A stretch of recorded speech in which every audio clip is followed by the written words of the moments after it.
Hello बच्चों, let's see the question. The question says, in figure, D is a point on hypotenuse AC on triangle ABC such that BD is perpendicular to AC and DM is perpendicular to BC and DN perpendicular to AB. Prove that DM square equal to DN into MC and DN square equal to DM into AN. तो यहाँ बहुत सारे perpendicular lines के pair हमें दे रखे हैं। काफी सारे एंगल्स 90 डिग्री है, डायग्राम में क्लियर है। ये जो डी पर बन रहा है ये 90 डिग्री है, एम पर बन रहा है, एन पर बन रहा है और बी पर। तो ये तो कुछ एंगल्स हमें 90 डिग्री के दे रखे हैं और उसके अलावा भी बहुत सारे एंगल्स हैं, ए पर है, सी पर है ना। तो हम ऐसा करते हैं, जो इतने ढेर सारे एंगल्स इस डायग्राम के अंदर है ना, तो हर एंगल को हम एक पर्टिकुलर नेम दे देते हैं एक शॉर्ट फॉर्म में, जिससे कि हमें कैलकुलेशन थोड़ा सा इजी रहेगा। तो हमने मान लिया कि ये वाला एंगल है एंगल 1,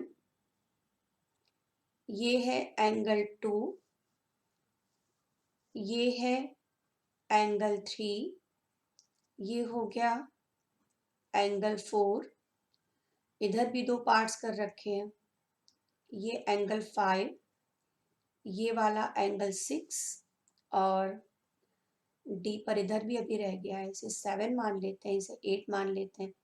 तो ये एंगल के नेम देने से कुछ बहुत स्पेशल इफेक्ट नहीं पड़ेगा क्वेश्चन के अंदर, बस क्या थोड़ा एक ये आसानी होगी कि बार बार एंगल का पूरा नाम लेने की जगह कि एंगल ए डी एन या एंगल सी डी एम, हम जस्ट उनको एंगल 7 एंगल 4 इस तरह से रेफर कर सकेंगे। तो चलिए क्वेश्चन पर आ जाते हैं। सबसे पहले तो यहाँ पर ये देखिए, इस इसको देखिए, एंगल डी एम सी को देखिए, angle D M C, okay. और एन बी एम को देखिए, एन बी एम, ये दोनों ही एंगल 90 डिग्री के हैं, है ना, क्वेश्चन के अकॉर्डिंग ये हमें गिवन है। तो अब अगर हम ये देखें कि डी एम और ए भी दो लाइंस हैं और बी सी इन्हें इंटरसेक्ट कर रही है, तो ये दोनों एंगल्स एक तरह से करस्पॉन्डिंग एंगल्स हो गए ना। तो जब करस्पॉन्डिंग एंगल्स इक्वल हो गए तो ए बी और डी एम ये लाइंस कैसी हो जाएंगी, पैरेलल। तो हम ये कह सकते हैं corresponding angles are equal, so D M parallel हो जाएगी, ए बी बोलिए या एन बी बोलिए एक ही बात है, डी एम पैरेलल हो जाएगी एन बी के। ठीक है, इसी तरह से इधर देखिए, A D N, angle A and D.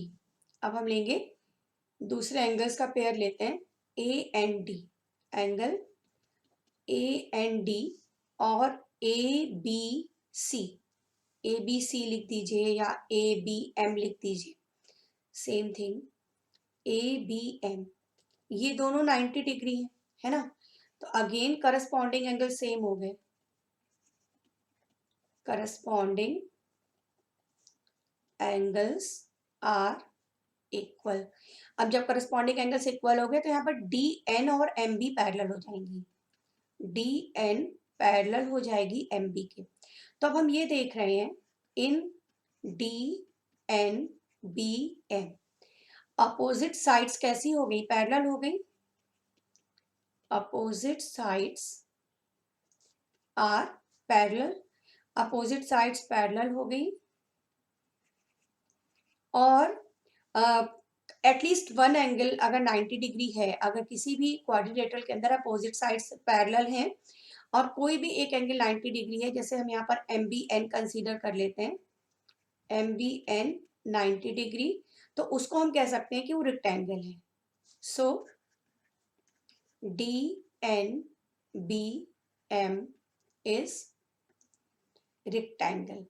अब ये रेक्टेंगल है, डेट मीन्स इसकी जो अपोजिट साइड्स होंगी वो पैरेलल तो थी ही, इक्वल भी हो जाएंगी। तो कहीं पर अगर हमें रिक्वायरमेंट होगी तो हम डी एन को एम बी लिख सकते हैं या डी एम को एन बी लिख सकते हैं। ओके, अब आगे बढ़ते हैं।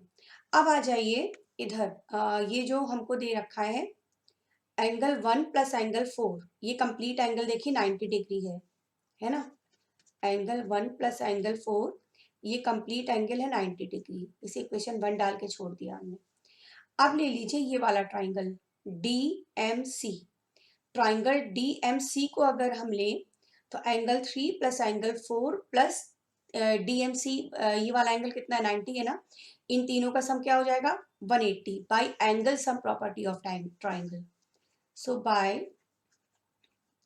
Angle sum property, angle sum property कहती है किसी भी ट्राइंगल के अंदर तीनों एंगल्स का सम क्या होता है 180 degree, bye angle sum property in triangle DMC angle 3 plus angle 4 plus angle DMC, ये सम हो जाएगा 180।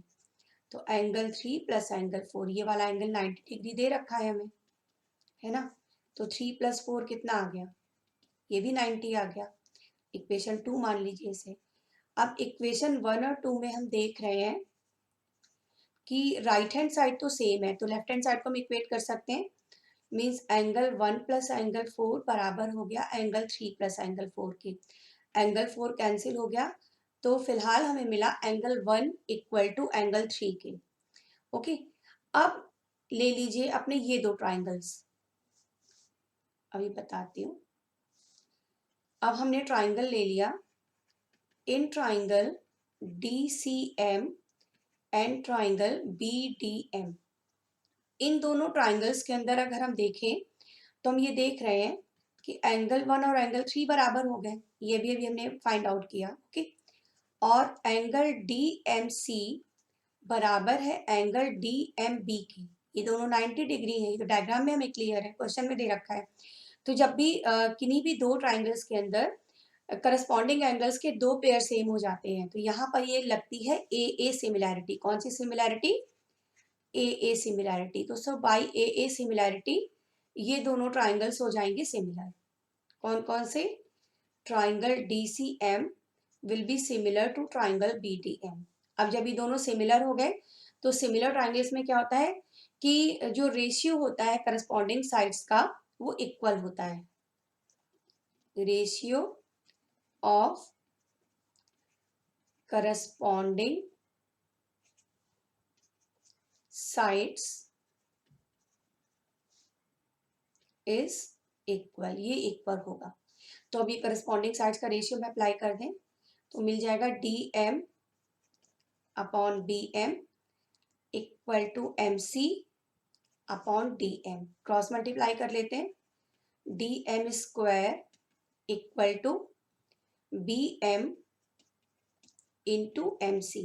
ओके, अब अभी हमने प्रूव किया था ना, ये रेक्टेंगल जब प्रूव किया था, तो ये जो BM है, इस BM को हम क्या लिख सकते हैं DN, but BM equal to DN, क्योंकि ये है opposite sides of rectangle.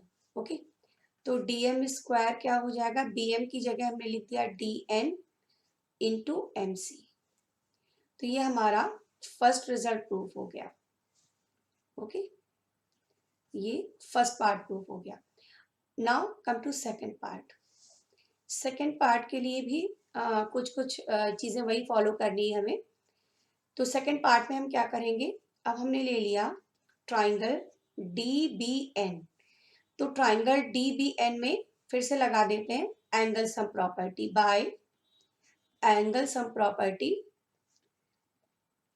Angle sum property अगर लगा दें इस ट्राइंगल के अंदर तो ये क्या हो जाएगा, एंगल 2 प्लस एंगल 6, और तीसरा एंगल तो एक 90 डिग्री हमें दिख रहा है डायग्राम में, है ना, इक्वल टू 180 डिग्री। तो एंगल 2 प्लस एंगल 6 ये क्या आ गया 90 डिग्री। इसे अगर हमने थर्ड मान लिया, and also we can see in the figure कि एंगल 2 प्लस एंगल 7 ये भी 90 डिग्री है। Angle 2 plus angle 7 this is also 90 degree. तो अब हम थर्ड और फोर्थ में फिर से जैसे फर्स्ट पार्ट में हमने किया था ना, by equation third and fourth, right hand side same है तो लेफ्ट हैंड साइड को इक्वेट कर सकते हैं by equation third and equation fourth. तो ये आ जाएगा angle 2 plus angle 6 equal to angle 2 plus angle 7। तो एंगल 6 बराबर मिल गया हमें एंगल 7 के। ठीक है, तो अब हम ले लेते हैं ट्राइंगल, ये दोनों डी एन बी और ए एन डी, इन दोनों को ले लेते हैं। अब हम लेते हैं कौन से triangle, triangle D N A and triangle B N D. तो इन दोनों ट्राइंगल्स में हम ये देख रहे हैं कि एंगल 6 तो बराबर आ गया एंगल 7 के। ओके, और angle D N B equal to D N A, ये दोनों के दोनों है 90 डिग्री। तो फिर से इसमें ए सिमिलैरिटी लग जाएगी, डी एन ए और बी एन डी में फिर से लग जाएगी A similarity. So by A similarity ये दोनों ट्राइंगल हो गए हमारे सिमिलर, डी एन ए और बी एन डी। अब इसमें फिर से लगा देते हैं भाई उनकी जो करस्पॉन्डिंग साइड्स है उनका रेशियो इक्वल, जैसे पीछे वाले ट्राइंगल में हमने किया था। तो A N upon D N equal to D N upon N B. Okay, cross multiply कर लेते हैं, तो D N square equal to A N into N B. अब ये जो एन बी है इसको हम लिख सकते हैं डी एम, क्योंकि ये अपोजिट साइड्स हो गई किसकी, रेक्टेंगल की। N B equal to D M as opposite sides of rectangle are same. ठीक है ना, तो अब अगर ये वैल्यू अगर हमने यहाँ पुट कर दी तो हमें क्या मिल गया, D N square equal to A N को तो ऐसे ही रखते हैं और एन बी की जगह क्या रख देना है हमें, डी एम, ए एन इंटू डी एम। तो ये हमारा सेकेंड रिजल्ट भी प्रूफ हो गया। Okay, hope you understand it well, thank you.